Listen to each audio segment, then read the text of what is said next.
ಭಗವಾನ್ ಶಿವನು ಹಿಂದೂ ಧರ್ಮದ ತ್ರಿಮೂರ್ತಿಗಳಲ್ಲಿ ಒಬ್ಬನಾಗಿದ್ದು ವಿನಾಶ ಮತ್ತು ಪುನರ್ನಿರ್ಮಾಣದ ದೈವಿಕ ಪ್ರತೀಕನಾಗಿ ಪೂಜಿಸಲ್ಪಡುತ್ತಾನೆ. ಶಿವನಿಗೆ ನಾನಾ ನಾಮರೂಪಗಳಿದ್ದರೂ ಅವನ ಮಂತ್ರಜಪದ ಮಹಿಮೆ ಎಲ್ಲ ಮಂತ್ರಗಳಿಗೂ ಮೆರೆಯುವಂತಹದ್ದು. ಓಂ ನಮಃ ಶಿವಾಯ ಎಂಬ ಪಂಚಾಕ್ಷರಿ ಮಂತ್ರದಿಂದ ಆರಂಭಿಸಿ ನಾನಾ ಶಿವಮಂತ್ರಗಳು ಸದಾ ಶಿವಭಕ್ತರಲ್ಲಿ ಶಕ್ತಿ, ಶಾಂತಿ ಮತ್ತು ಆತ್ಮ ಸಾಕ್ಷಾತ್ಕಾರದ ಅನುಭವವನ್ನು ಮೂಡಿಸುತ್ತವೆ. 1. ಮಂತ್ರಗಳ ಶಕ್ತಿ ಮತ್ತು ಶಬ್ದದ ಸ್ಪಂದನ. ಮಂತ್ರ ಎಂದರೆ ಶಬ್ದಬದ್ಧ ಶಕ್ತಿ. ಪ್ರಾಚೀನ ಕಾಲದಿಂದಲೇ ಋಷಿಮುನಿಗಳು ಮಂತ್ರಗಳನ್ನು ಧ್ವನಿತತ್ವದ ಆಧಾರದಿಂದ ರಚಿಸಿದ್ದು, ಶಬ್ದವೆಂಬ ಕಂಪನ ಶಕ್ತಿ ವ್ಯಕ್ತಿಯ ಚೈತನ್ಯವನ್ನು ಸ್ಪರ್ಶಿಸಿ ಪ್ರಭಾವ ಬೀರುತ್ತದೆ. ಶಿವ ಮಂತ್ರಗಳಲ್ಲಿಯೂ ಇದೇ ತತ್ವ ಮುಂದುವರೆದಿದ್ದು, ಪ್ರತಿಯೊಂದು ಉಚ್ಚಾರಣೆಯೂ ಆಲೋಚನೆ, ಮನಸ್ಥಿತಿ ಹಾಗೂ ಪ್ರಾಣಶಕ್ತಿಯ ಮೇಲೆ ಪರಿಣಾಮ ಬೀರುತ್ತದೆ. ಶಿವ ಮಂತ್ರಗಳ ಉದಾಹರಣೆಗಳು: ಓಂ ನಮಃ ಶಿವಾಯ ಪಂಚಾಕ್ಷರಿ ಮಂತ್ರ, ಮಹಾಮೃತ್ಯುಂಜಯ ಮಂತ್ರ ಜೀವರಕ್ಷಕ ಮಂತ್ರ, ಓಂ ಶ್ರೀ ಮಹಾದೇವಾಯ ನಮಃ ಶುದ್ಧ ಭಕ್ತಿ ಉತ್ಕರ್ಷ ಮಂತ್ರ. 2. ಮಾನಸಿಕ ಶಾಂತಿ ಮತ್ತು ತಾಳ್ಮೆ. ಶಿವ ಮಂತ್ರಗಳನ್ನು ನಿರಂತರವಾಗಿ ಜಪಿಸುವ ವ್ಯಕ್ತಿಗೆ ಒಳಗಿನಿಂದ ಬಹು ಮಾನಸಿಕ ಶಾಂತಿ ಉಂಟಾಗುತ್ತದೆ. ಮನಸ್ಸು ಸದಾ ಚಂಚಲವಾಗಿರುವ ಸಮಯದಲ್ಲಿ ಓಂ ನಮಃ ಶಿವಾಯ ಎಂಬ ಮಂತ್ರದ ಧ್ವನಿ ಮನಸ್ಸನ್ನು ನಿಧಾನವಾಗಿ ಸಮಸ್ಥಿತಿಗೆ ತರಲಿದೆ. ಇದು ಕೋಪವನ್ನು ಕಡಿಮೆ ಮಾಡುತ್ತದೆ, ಆತಂಕವನ್ನು ನಿವಾರಿಸುತ್ತದೆ, ಗಮನಕ್ಷಮತೆಯನ್ನು ಹೆಚ್ಚಿಸುತ್ತದೆ, ಆಲೋಚನೆ ಶಕ್ತಿಯನ್ನು ಶುದ್ಧಗೊಳಿಸುತ್ತದೆ. 3. ಶಾರೀರಿಕ ಆರೋಗ್ಯದ ಮೇಲೆ ಪರಿಣಾಮ. ಆಧ್ಯಾತ್ಮಿಕ ಮಂತ್ರಗಳು ಕೂಡ ದೇಹದ ಮೇಲೂ ಪ್ರಭಾವ ಬೀರುತ್ತವೆ. ಜಪದ ವೇಳೆ ಉಂಟಾಗುವ ಉಚ್ಚಾರಣೆಯ ಕಂಪನಗಳು ಗಂಟಲು, ಹೃದಯ ಮತ್ತು ಕಿಡ್ನಿ ಭಾಗದ ನರಗಳಿಗೆ ಶಾಂತಿದಾಯಕ ಪರಿಣಾಮ ಬೀರುತ್ತವೆ. ಕೆಲವೊಂದು ಅಧ್ಯಯನಗಳು ತೋರಿಸಿದಂತೆ ಜಪದ ಸಂದರ್ಭದಲ್ಲಿ ಉಸಿರಾಟ ನಿಧಾನವಾಗುತ್ತದೆ. ಇದು ರಕ್ತದ ಒತ್ತಡವನ್ನು ಕಡಿಮೆ ಮಾಡುತ್ತದೆ, ನರಮಂಡಲ ಶಾಂತವಾಗುತ್ತದೆ, ರೋಗ ನಿರೋಧಕ ಶಕ್ತಿ ಹೆಚ್ಚಾಗುತ್ತದೆ, ಹೊಟ್ಟೆ ಮತ್ತು ತೂಕ ಸಮಸ್ಯೆಗಳು ನಿಯಂತ್ರಣಕ್ಕೆ ಬರುವ ಸಾಧ್ಯತೆ ಇದೆ. 4. ಆತ್ಮಶುದ್ಧಿ ಮತ್ತು ಕಾರ್ಮಿಕ ಶುದ್ಧೀಕರಣ. ಹಿಂದೂ ತತ್ವಶಾಸ್ತ್ರದಲ್ಲಿ ಪ್ರತಿಯೊಬ್ಬನಿಗೂ ಕೆಲವು ಕಾರ್ಮಿಕ ಲೋಪಗಳು ಇರುತ್ತವೆ ಎಂಬ ನಂಬಿಕೆ ಇದೆ. ಶಿವನು ಭೋಲೆನಾಥನಾಗಿ ತನ್ನ ಭಕ್ತನ ಪಾಪಗಳನ್ನು ಕ್ಷಮಿಸುವ ವರದಾನವನ್ನು ನೀಡುವನು. ಮಂತ್ರಜಪದ ಮೂಲಕ ಪಾಪ ಕಾರ್ಯಗಳ ಪ್ರತಿಫಲದಿಂದಾಗಿ ಬರುವ ದುಃಖ ನಿವಾರಣೆಯ ಸಾಧ್ಯತೆ. ಹಳೆಯ ಜನ್ಮದ ಪ್ರಭಾವ ಶಮನ, ಚಿತ್ತಶುದ್ಧಿ, ಭಕ್ತಿಯಲ್ಲಿ ಸ್ಥಿತಿಯ ಸುಧಾರಣೆ. 5. ತ್ಯಾಗದ ಬೋಧನೆ ಮತ್ತು ಲೈಫ್ ಸ್ಟೈಲ್ ಬದಲಾವಣೆ. ಶಿವನು ವೈರಾಗ್ಯದ ತತ್ವವನ್ನು ಪ್ರತಿಪಾದಿಸಿದ ದೈವ. ಅವನು ಲಿಂಗಮಾತ್ರ ರೂಪದಲ್ಲಿ ಬಾಳಿಗಿಂತ ಮೇಲೆ ಇರುವ ಸ್ಥಿತಿಯನ್ನು ಪ್ರತಿನಿಧಿಸುತ್ತಾನೆ.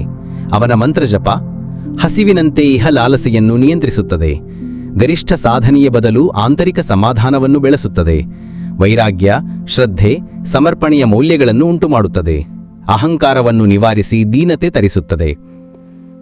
6. ಧ್ಯಾನ ಹಾಗೂ ಪ್ರಾಣಾಯಾಮದ ಜೊತೆಗೆ ಮಂತ್ರ.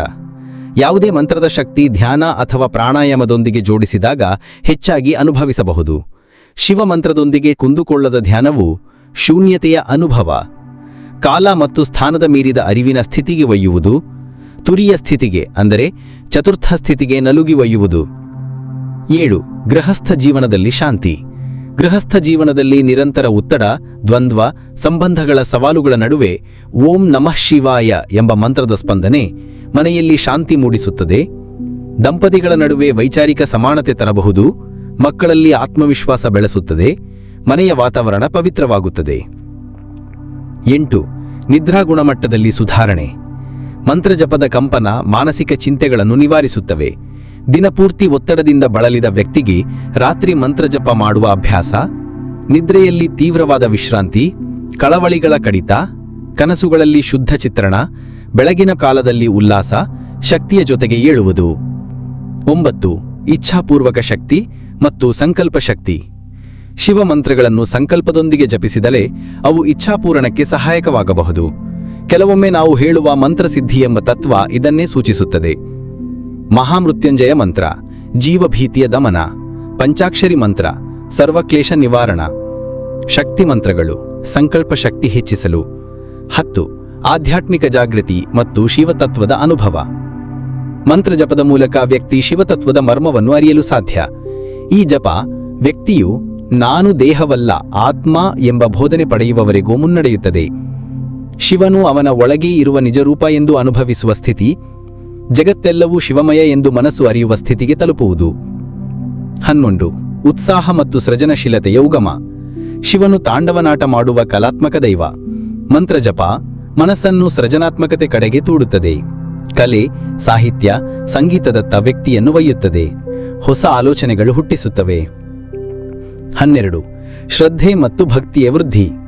ಶಿವಮಂತ್ರಗಳ ಮೂಲಕ ವ್ಯಕ್ತಿಯ ಭಕ್ತಿ ಬೆಳೆಯುತ್ತದೆ. ಈ ಭಕ್ತಿ ಧರ್ಮದ ಬಗ್ಗೆ ಎಚ್ಚರಿಕೆ ಮೂಡಿಸುತ್ತದೆ.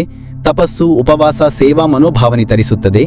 ಬಾಹ್ಯ ಆಡಿಯೋಗಳ ಬದಲು ಆಂತರಿಕ ಧ್ವನಿಗೆ ಒಲವು ಮೂಡಿಸುತ್ತದೆ. 13. ನಿರಂತರ ಆತ್ಮಾನುಸಂಧಾನ. ಮಂತ್ರಜಪದ ಮೂಲಕ ವ್ಯಕ್ತಿಯು ತನ್ನ ನಿಜ ಸ್ವರೂಪವನ್ನು ಹುಡುಕುವ ಯಾನಕ್ಕೆ ಪ್ರಾರಂಭಿಸುತ್ತಾನೆ. ಶಿವನಿಗೆ ಸಮರ್ಪಣೆ, ಅಹಂ ಬಿಟ್ಟಿರುವ ಸ್ಥಿತಿ, ತಾನು ಬಾಹ್ಯವಲ್ಲ ಆತ್ಮ ಎಂದು ಅರಿವಿಗೆ ಬರುವುದು, ನಿರಂತರ ಧ್ಯಾನ ಹಾಗೂ ಯೋಗದ ಸಹಯೋಗ. 14. ದಿನಚರಿಯಲ್ಲಿ ಮಂತ್ರಜಪದ ಸ್ಥಳ ಮತ್ತು ಕಾಲ. ಶಿವಮಂತ್ರವನ್ನು ಹೀಗೆ ಜಪಿಸಬಹುದು: ಬೆಳಗ್ಗೆ ಶುಭೋದಯ ಕಾಲದಲ್ಲಿ, ಸಂಧ್ಯಾ ಸಮಯದಲ್ಲಿ ದೀಪದ ಬೆಳಕಿನಲ್ಲಿ, ನದಿ ತೀರ, ದೇವಾಲಯ ಅಥವಾ ಮನೆ ಮಂತ್ರಮಂಡಲಗಳಲ್ಲಿ, ಮೌಲಿಕ ಶುದ್ಧತೆಯೊಂದಿಗೆ ಮಾಲೆಯ ಸಹಾಯದಿಂದ. ಒಂದು ಕಥನ. ಶಿವಮಂತ್ರದ ಅನುಭವ. ಒಬ್ಬ ಭಕ್ತ ಅಂಜಿತನಿಂದ ಬಳಲುತ್ತಿದ್ದ. ಆತ ದಿನವೂ ಓಂ ತ್ರ್ಯಂಬಕಂ ಯಜಾಮಹೇ ಮಂತ್ರವನ್ನು 108 ಬಾರಿ ಜಪಿಸುತ್ತಿದ್ದ. ಕೆಲವು ತಿಂಗಳಲ್ಲೇ ಅವನ ಆತ್ಮಸ್ಥಿತಿ ಬದಲಾಗಿದ್ದು, ನಿದ್ರೆ, ಆರೋಗ್ಯ ಮತ್ತು ಆತ್ಮವಿಶ್ವಾಸ ಹೆಚ್ಚಿತ್ತು. ಇಂತಹ ಅನುಭವಗಳು ಸಾವಿರಾರು ಭಕ್ತರಿಗೆ ಸಂಭವಿಸಿರುವುದು ಧರ್ಮಗ್ರಂಥಗಳಲ್ಲಿ ಮತ್ತು ವ್ಯಕ್ತಿಗತ ಕಥೆಗಳಲ್ಲಿ ದಾಖಲಾಗಿವೆ. ಉಪಸಂಹಾರ. ಶಿವಮಂತ್ರಗಳನ್ನು ಜಪಿಸುವುದು ಕೇವಲ ಧಾರ್ಮಿಕ ಆಚರಣೆಯೇ ಅಲ್ಲ, ಅದು ಮಾನಸಿಕ ಮತ್ತು ಆಧ್ಯಾತ್ಮಿಕ ರೂಪಾಂತರಕ್ಕೆ ದಾರಿ ನೀಡುವ ಪವಿತ್ರ ಸಾಧನೆ. ಇವು ಬದುಕಿನಲ್ಲಿ ಶಾಂತಿ, ಸಮಾಧಾನ, ಆಪ್ತತೆ ಮತ್ತು ಶಕ್ತಿಯ ಶಾಶ್ವತ ಮೂಲಗಳೆಂದು ಪರಿಗಣಿಸಬಹುದು. ಭಕ್ತಿಯಿಂದ, ಶ್ರದ್ಧೆಯಿಂದ ಮತ್ತು ಪ್ರೀತಿಯಿಂದ ಶಿವನ ಮಂತ್ರಗಳನ್ನು ಜಪಿಸಿ ಆತ್ಮಜ್ಞಾನವನ್ನು ಪಡೆದುಕೊಳ್ಳೋಣ. ಹರ ಹರ ಮಹಾದೇವ. ಓಂ ನಮಃ ಶಿವಾಯ. ನಿಮಗೆ ಈ ವಿಡಿಯೋ ಇಷ್ಟವಾದರೆ ದಯವಿಟ್ಟು ಲೈಕ್ ಮಾಡಿ, ಶೇರ್ ಮಾಡಿ ಮತ್ತು ನಮ್ಮ ಚಾನಲ್ಗೆ ಸಬ್ಸ್ಕ್ರೈಬ್ ಮಾಡಿ.